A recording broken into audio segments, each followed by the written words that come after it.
আজকের এই এক্সপ্লেনারে বা বিশ্লেষণে আপনাদের সবাইকে স্বাগত জানাচ্ছি। আচ্ছা, কখনো কি ভেবে দেখেছেন একটা দেশের উন্নতি বা চরম ব্যর্থতা আসলে ঠিক কোন জিনিসটার উপর নির্ভর করে?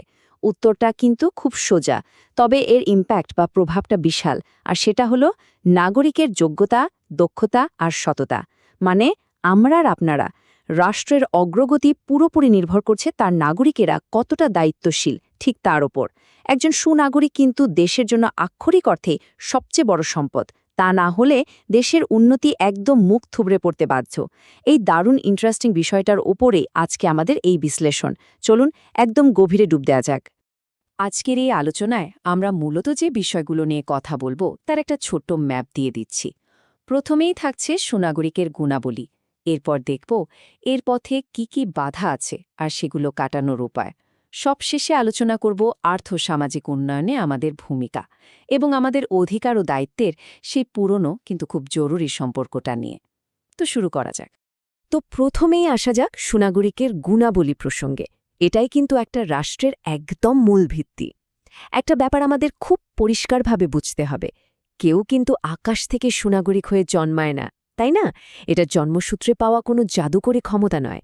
সুনাগরিকতা আসলে অর্জন করে নিতে হয়। একজন নাগরিককে খুব সচেতনভাবে নির্দিষ্ট কিছু বৈশিষ্ট্য নিজের ভেতরে লালন করতে হয়, আর সেটাই তাকে একজন সুনাগরিকে পরিণত করে। রাষ্ট্রবিজ্ঞানীরা বলেন, একজন পারফেক্ট বা আদর্শ নাগরিক হতে গেলে মূলত তিনটি মৌলিক গুণ থাকা একেবারে অপরিহার্য। এগুলো হল বুদ্ধিমত্তা, আত্মসংযম এবং বিবেক বিচার। এর মধ্যে যিনি বুদ্ধিমান নাগরিক, তিনি হলেন রাষ্ট্রের সবচেয়ে দামি সম্পদ। কেন জানেন? কারণ একজন উপযুক্ত প্রতিনিধি বেছে নেওয়া থেকে শুরু করে দেশের সার্বিক উন্নয়নের সবচেয়ে কার্যকর ভূমিকাটা ওই বুদ্ধিমান নাগরিকরাই রাখতে পারেন। এরপর আসে আত্মসংযম বা সেলফ রেস্ট্রেইন্ট। এখানে আত্মসংযম বলতে শুধু নিজের রাগ কন্ট্রোল করাকে বোঝাচ্ছে না, বরং এটা হলো দুর্নীতি, স্বজনপ্রীতি বা শুধু নিজে রাখে গোছানোর মতো অসৎ কাজগুলো থেকে নিজেকে দূরে রাখার ক্ষমতা। ভাবুন তো, একটা দেশের জন্য এর চেয়ে জরুরি জিনিস আর কি হতে পারে?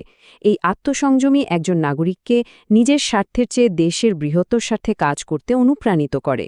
এটা বলতে পারেন একটা অদৃশ্য বর্ম, যা সমাজকে ক্ষতিকর সব দিক থেকে বাঁচায় আর অন্যের মতামতের প্রতি আমাদের শ্রদ্ধাশীল হতে শেখায়। আর তৃতীয় যে গুরুত্বপূর্ণ গুণটির কথা আমরা জানব, সেটা হলো বিবেক বিচার। দেখুন, শুধু বুদ্ধিমান বা আত্মসংযমী হলেই কিন্তু গেম ওভার নয়।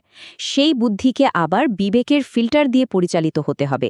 এই বিবেকটাই হলো একজন সুনাগরিকের ভেতরের জাগ্রত শক্তি। কোনটা ভালো, কোনটা মন্দ, এই পার্থক্যটা ধরা এবং চোখের সামনে অন্যায় দেখলে তার প্রতিবাদ করার যে সাহস, সেটা কিন্তু এই বিবেকের কারণেই তৈরি হয়। দেশের যে কোনো ক্রাইসিস বা সমস্যা সমাধানে একদম সঠিক সিদ্ধান্তটা নিতে হলে এই বিবেক বিচার বোধ থাকাটা আক্ষরিক অর্থেই বাধ্যতামূলক।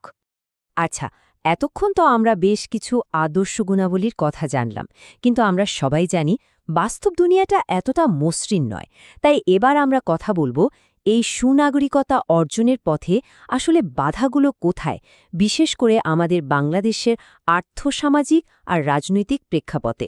আমাদের পরিবার, সমাজ বা রাষ্ট্রের বেশ কিছু রূঢ় বাস্তবতা আছে, যেগুলো এই গুণগুলো বিকাশের পথে রীতিমতো দেয়াল হয়ে দাঁড়ায়। যেমন ধরুন, যদি একটু পরিসংখ্যানের দিকে তাকাই, তাহলে দেখব একটি উন্নয়নশীল দেশ হিসেবে বাংলাদেশের প্রায় ২০% মানুষ এখনও দারিদ্র্যসীমার নিচে বসবাস করছে।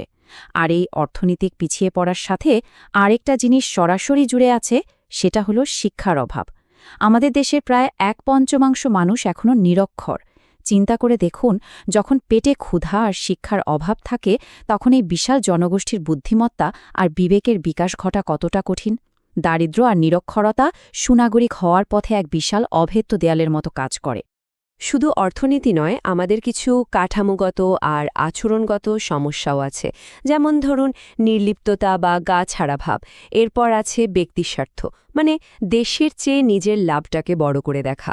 আর আছে সেই দলীয় গোষ্ঠীতান্ত্রিক মনোভাব, যার কারণে আমরা বিরোধী মতকে একদমই সহ্য করতে পারি না। এর সাথে যদি যোগ হয় ধর্মান্ধতা আর সাম্প্রদায়িকতা, তাহলে ব্যাপারটা দাঁড়ায় আরও ভয়াবহ। এগুলো সমাজের মানুষের মধ্যে শুধু বিভেদ আর সংঘাতই তৈরি করে, আর বলাই বাহুল্য, এই নেতিবাচক মানসিকতাগুলো রাষ্ট্রের একতা আর এগিয়ে যাওয়ার পথকে দারুণভাবে আটকে দেয়। তো সমস্যাগুলো নিয়ে তো অনেক কথা হলো, তবে আসার কথা হলো টানেলের শেষে আলো আছে, এই সমস্যাগুলোর সমাধানও আছে। এই অংশে আমরা দেখব ঠিক কিভাবে এই সুনির্দিষ্ট সামাজিক বাধাগুলোকে টপকে আমরা সামনের দিকে এগিয়ে যেতে পারি। এই বাধাগুলো পার হওয়ার জন্য মূলত ৬টি খুব সুনির্দিষ্ট এবং কার্যকর সমাধান রয়েছে। প্রথমত, শুধু বইয়ের পড়া নয়, উপযুক্ত শিক্ষা গ্রহণ করে আমাদের ভেতর দেশপ্রেম জাগিয়ে তুলতে হবে।